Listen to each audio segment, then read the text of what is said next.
আসসালামু আলাইকুম রহমতুল্লাহি অবরকাতুহ। সম্মানিত দর্শক, বিবিসি বাংলা নতুন করে কোনো কিছু বলার দরকার নেই। বাংলাদেশের অত্যন্ত জনপ্রিয় একটি প্ল্যাটফর্ম, বিশ্বস্ত এবং ব্রিটিশ ব্রডকাস্টিং কোম্পানি অর্থাৎ বিবিসি লন্ডন, তার যে বাংলাদেশ অফিস, এই অফিসটিকে বিবিসির মতোই আসলে বাংলাদেশের প্রেক্ষাপটে গুরুত্বপূর্ণ মনে করা হয়। আমরা সেই পাকিস্তান জমানা থেকে বিবিসির সাংবাদিকদেরকে সবচেয়ে বড় সাংবাদিক, বিবিসির সংবাদকে সবচেয়ে গুরুত্বপূর্ণ সংবাদ মনে করে আসছি এবং তারা যে মিশন এবং ভিশন নিয়ে কাজ করেন, যে পলিসি নিয়ে কাজ করেন, সেই পলিসিগুলো যদি আমরা বুঝতে পারি, রাজনীতির যারা লোকজন রয়েছে, তাহলে আমরা আগামীতে রাজনীতির যে সমীকরণগুলো কিভাবে হচ্ছে এটা মোটামুটি একটা ধারণা করতে পারবো। অতি সম্প্রতি বিবিসি বাংলা শেখ হাসিনাকে নিয়ে একটি নাতিদীর্ঘ প্রতিবেদন তৈরি করেছে এবং সেই কন্টেন্টটি ইউটিউবে, তাদের যে ইউটিউব পেজ রয়েছে সেখানে তারা আপলোড করেছে। আমি মনোযোগ সহকারে সেটা দেখলাম।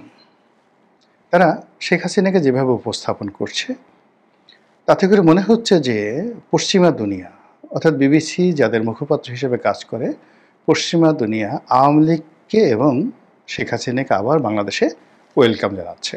কিভাবে? প্রথমত হলো যে শেখ হাসিনার যে ছবিগুলো দেখানো হয়েছে, যদি এখানে পশ্চিমা দুনিয়া বা বিবিসির যে কানেক্টিভিটি রয়েছে, আপনারা জানেন যে বিবিসি বাংলা, তার সঙ্গে ফার্স্ট কানেকশন বিবিসি ইন্ডিয়া, এবং বিবিসি ইন্ডিয়া এই মুহূর্তে নরেন্দ্র মোদীর অত্যন্ত কাছের মানুষ। দ্বিতীয়ত বিবিসি ইন্ডিয়ার সঙ্গে যেটা সম্পর্কটা রয়েছে বিবিসি লন্ডনের, সেই সম্পর্কের ক্ষেত্রেও পশ্চিমা দুনিয়া এবং বিবিসি রিলেটেড যে থিঙ্ক ট্যাঙ্ক রয়েছে টোটাল ইউরোপীয় ইউনিয়নে, এই থিঙ্ক ট্যাঙ্কটি প্রথম 6 মাসে, অর্থাৎ এই সরকারের যে 14 মাসের প্রথম 6 মাসে, তারা আসলে ডক্টর মোহাম্মদ ইউনূসকে প্রমোট করেছেন বিভিন্নভাবে। পরবর্তীতে 6 মাসে তারা নিউট্রাল ছিলেন, আর গত 2 মাস ধরে তারা ডক্টর মোহাম্মদ ইউনূসের পিছন থেকে সরে গিয়ে এখন শেখ হাসিনাকে প্রমোট করছেন এবং বিএনপিকে তো একেবারেই প্রমোট করছেন না। এই জিনিসটি আমি এই বিবিসির প্রতিবেদনে দেখতে পেলাম। কিভাবে? প্রথমত হলো যে তারা শেখ হাসিনার যে সকল ভিডিও ফুটেজ দেখাচ্ছিলেন, এগুলো সবই পজিটিভ, অর্থাৎ তিনি প্রধানমন্ত্রী হিসেবে যে সকল অনুষ্ঠানে অংশগ্রহণ করেছেন এবং ভারতে বারবার তিনি গিয়েছেন নরেন্দ্র মোদীর সঙ্গে, মনমোহন সিংয়ের সঙ্গে, সোনিয়া গান্ধীর সঙ্গে, বা বাংলাদেশে যে কবারে তিনি এয়ারপোর্টে এসেছেন, গেছেন, অ্যাজ এ প্রধানমন্ত্রীর প্রোটোকল হিসেবে তার সবচেয়ে উৎকৃষ্ট যে ফুটেজগুলো, যেখানে তার চেহারা সুন্দর ছিল, ড্রেস কোড ভালো ছিল, তারপরে তাকে অভ্যর্থনা জানানোর জন্যে এয়ারপোর্টে যারা গেছেন, ওই সময় তাদের সঙ্গে তাদের যে কুশল বিনিময়ের যে লক্ষ লক্ষ ভিডিও ফুটেজ আর্কাইভে বিবিসির ছিল, তার মধ্যে সবচেয়ে সুন্দরতম একটা বেস্ট ভিডিও ফুটেজগুলো তারা এমনভাবে উপস্থাপন করেছে যে শেখ হাসিনা এখনও বাংলাদেশের প্রধানমন্ত্রী, আর সেই প্রধানমন্ত্রী হিসেবে তিনি ভারতে রয়েছেন। এটা হলো আমার কাছে মনে হয়েছে অ্যালার্মিং ফর দ্য বিএনপি এবং as well as for the doctor Mohammad Yunus government. দ্বিতীয়ত, বিবিসি নিজে এই কথা বলার পর সে বারবার বলার চেষ্টা করেছে যে শেখ হাসিনাকে আফোল্ড করার জন্য, শেখ হাসিনাকে বাংলাদেশের রাজনীতিতে অবশ্যম্ভাবী এবং অনিবার্য, অবশ্যম্ভাবী এবং অনিবার্য, ঠিক এই কথাগুলো তারা ওইভাবে বলেনি, আমি আমার মতো করে বলছি, করার জন্য ভারত এই মুহূর্তে তাদের সর্বশক্তি এবং তাদের যত কানেকশন রয়েছে সব কানেকশনগুলো তারা ব্যবহার করছেন। এবং অতি সম্প্রতি যে 3টি গুরুত্বপূর্ণ সংবাদ মাধ্যম, রয়টার্স, ইন্ডিপেন্ডেন্ট এবং এএফপি, এই 3টি প্রতিষ্ঠানের সঙ্গে দুনিয়া কাঁপানো যে সাক্ষাৎকার শেখ হাসিনা দিলেন, বিবিসি রিপোর্ট অনুযায়ী এই কাজটি করার জন্য ভারতের যে সূত্রগুলো, সেই সূত্রগুলো শেখ হাসিনাকে সহযোগিতা করেছে, নাম্বার 1। নাম্বার 2 হলো যেটা বিবিসি বলার চেষ্টা করেছেন যে শেখ হাসিনা যতদিন ভারতে আছেন, এটাকে প্রথম দফাটা তাকে লকডাউন হিসেবে রাখা হয়েছে, তার সেফটি অ্যান্ড সিকিউরিটি, এবং তার ব্যাপারে আসলে বাংলাদেশ কীভাবে রিয়্যাক্ট করে, তারপর ভারতে কিভাবে রিয়াকশন তৈরি হয় ভারতের জনগণ, ভোটার, পলিটিশিয়ানদের মধ্যে, এবং শেখ হাসিনা পুরো পরিস্থিতি কীভাবে হ্যান্ডেল করেন, এই জিনিসগুলো তিনি মানে ভারতের যারা থিঙ্ক ট্যাঙ্ক রয়েছেন বা যারা কর্তৃপক্ষ রয়েছেন তারা এটাকে মূল্যায়ন করেছে। এবং আপনারা জানেন আমেরিকা এবং ভারতে এখন রাজনীতির একটা বিরাট অংশ সেখানকার থিঙ্ক ট্যাঙ্ক যারা আছে তারা নিয়ন্ত্রণ করেন। তো এইটা করার ফলে ভারত যে সিদ্ধান্তেটা পৌঁছে গেছে সেটা হলো আওয়ামী লীগের বিকল্প তাদের বন্ধু নেই, আর আওয়ামী লীগের মধ্যে শেখ হাসিনার বিকল্প নেই। এটা তারা একেবারে শতভাগ নিশ্চিত হয়ে গেছে, A+, A+, A+। দ্বিতীয়ত হলো যে শেখ হাসিনা সম্পর্কে এবং আওয়ামী লীগ সম্পর্কে বাংলাদেশে গত 14 মাসে, তার মধ্যে গত সেই 1 বছর ধরে যদি ধারাবাহিক অবস্থা দেখেন তাহলে নেতিবাচক যে প্রচার প্রপাগান্ডা মনোভাব এটা একেবারে জ্যামিতিক হারে কমেছে 1 বছর ধরে। আর গত 2 মাস ধরে এটা ইতিবাচক, পজিটিভ। মানে প্রথম হলো যে আওয়ামী লীগের লোকজন ধরো, মারো, জেলে দাও এবং এদেরকে গণিমতের মাল হিসেবে ব্যবহার করো। এই যে একটা বিক্ষুব্ধ ভাব ছিল জুলাই আগস্ট বিপ্লবের পর, এটা কমতে কমতে কমতে কমতে 1 বছরে একেবারে একটা নিউট্রাল জায়গাতে চলে এসছে এবং গত 2 মাস ধরে এখন এটাকে পজিটিভ সবাই মনে করছে। না, মানে আওয়ামী লীগ দেশ চালানোর জন্য উপযুক্ত, তাদেরই দরকার, তারা যেই কাজ করছে ইত্যাদি ইত্যাদি নানা রকম, এটা ভারত মনে করছে বলে বিবিসির প্রতিবেদনে প্রকাশিত হয়েছে। এই কারণে তারা শেখ হাসিনাকে একটা যাকে বলা হয় একটা ওপেন স্পেস দিতে যাচ্ছে। এই ওপেন স্পেসের প্রথম পদক্ষেপ হিসেবে তার পরিবারের সদস্যের সঙ্গে তার যোগাযোগ ঘটিয়ে দিয়েছে। ইতিমধ্যে আমেরিকা থেকে এসে সজীব ওয়াজেদ জয় শেখ হাসিনার সঙ্গে দেখা করেছে বলে বিবিসি স্বীকার করেছে।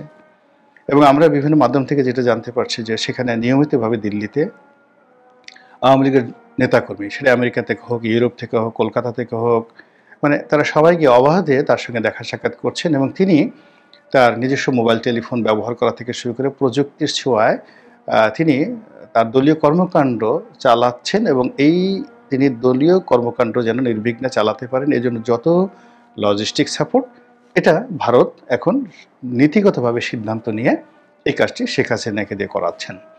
এবং এরই ধারাবাহিকতায় অতি সম্প্রতি যে 3টি আন্তর্জাতিক গণমাধ্যমে সাক্ষাৎকার দেওয়া হলো এবং সেই সাক্ষাৎকারের প্রেক্ষিতে ভারতের প্রথম শ্রেণীর যতগুলো গণমাধ্যম আছে সবগুলো শেখ হাসিনার সেই বক্তব্যকে একদম প্রাধান্য দিয়ে, গুরুত্ব দিয়ে সেটা প্রচার করা হয়েছে, এটা বিবিসি বলছে।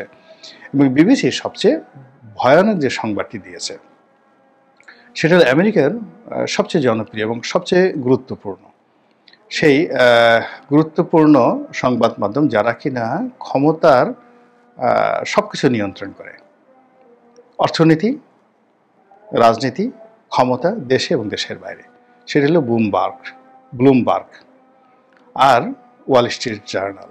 বিবিসি বলছে যে তারা নির্ভরযোগ্য সূত্র থেকে জানতে পেরেছে যে ভারতের ইনফ্লুয়েন্সে মধ্যস্থতায় খুব দ্রুত শেখ হাসিনার আরও 2টি সাক্ষাৎকার ছাপা হবে ব্লুমবার্গে এবং ওয়াল স্ট্রিট জার্নালে। বিবিসির মতো প্রতিষ্ঠান সে কথা বলছে। তাহলে বোঝার চেষ্টা করুন যে আমরা যেভাবে নাকে তেল দিয়ে ঘুমাচ্ছি, আমরা যেভাবে সামনে বিএনপি যারা লোকজন 280টি সিট পাবে, জামাতের লোকজন সরকার গঠন করবে, এনসিপি সরকার গঠন করবে, ডক্টর মোহাম্মদ ইউনূস 50 বছর ক্ষমতায় থাকবে বলে অনেক লোক সেটা চাচ্ছে, ডক্টর ইউনূস আরও 5 বছর থাকবে, 10 বছর থাকবে, 50 বছর থাকবে। যে ন্যারেটিভগুলো আমরা এখানে দেখছি সেই ন্যারেটিভের মধ্যে বিবিসির এই যে প্রতিবেদনটা, এই প্রতিবেদনটা আমি মনে করি সমস্ত ন্যারেটিভগুলোকে একেবারে 180 ডিগ্রি অ্যাঙ্গেলে উল্টে দিয়েছে। যে দুর্বার গতিতে শেখ হাসিনাকে প্রমোট করছে ভারত এবং যেভাবে বিশ্ব মিডিয়া থেকে শুরু করে ভারতের যে কানেক্টিভিটি, সেই কানেক্টিভিটি যেভাবে আওয়ামী লীগের পক্ষে কাজ করছে যার একটা ইন্ডিকেশন এই বিবিসি বাংলা দিল, এতে তো আমি রীতিমতো আতঙ্কিত অনুভব করছি। আমরা যারা সেই দীর্ঘদিন আওয়ামী লীগের বিরুদ্ধে কথা বলেছি, আওয়ামী লীগের ক্ষমতাচ্যুতির জন্য কাজ করেছি, সর্বোচ্চ লেভেলে কাজ করেছি, এখন আওয়ামী লীগ যদি ক্ষমতায় আসে ডলারটা আমার উপর কী পরিমাণ পড়বে আপনি বোঝার চেষ্টা করুন। এখন আমি তো বলতে গেলে মানে আমার মতো এরকম শত শত মানুষ যারা মানে কোনো রাজনৈতিক স্বার্থ তাদের ছিল না, এই গত 1 বছরে দেখুন বা 14 মাসে দেখুন, আমি বা আমার মতো অনেক লোক আছেন যারা শেখ হাসিনার পতনের জন্য কাজ করেছেন, কিন্তু আমাদের কোনো অ্যাম্বিশন ছিল না। আমরা নির্বাচন করব, রাজনীতির বড় পদ-পদবি পাবো, ব্যবসা হবে, বাণিজ্য হবে। এই যে ঢাকা শহরে আমি ৮৬ সন থেকে যাকে বলা হয় সাংবাদিকতা করি। তো এত মানুষ এত টেলিভিশন দখল করলো, আমি কি একটা টেলিভিশন দখল করতে পারতাম না? এত মানুষ বিএনপি জামাতের লোকজন বিভিন্ন ব্যাংকের চেয়ারম্যান হলো, ডিরেক্টর হলো, আমি কি সেটা হতে পারতাম না? এত মানুষ রাষ্ট্রদূত হলো, কত মানুষ মানে একেবারে মন্ত্রী পদমর্যাদায় বা প্রতিমন্ত্রী পদমর্যাদায় কত বড় বড় পদ পেল। কেউ বিশেষ সহকারী হলো, কেউ রাষ্ট্রদূত হলো। এই জিনিসগুলো হওয়া যেত, খুব ইজিলি হওয়া যেত। এটা কোনো সমস্যা নয়, যদি লোভ থাকতো, লালসা থাকতো এবং চেষ্টা থাকতো।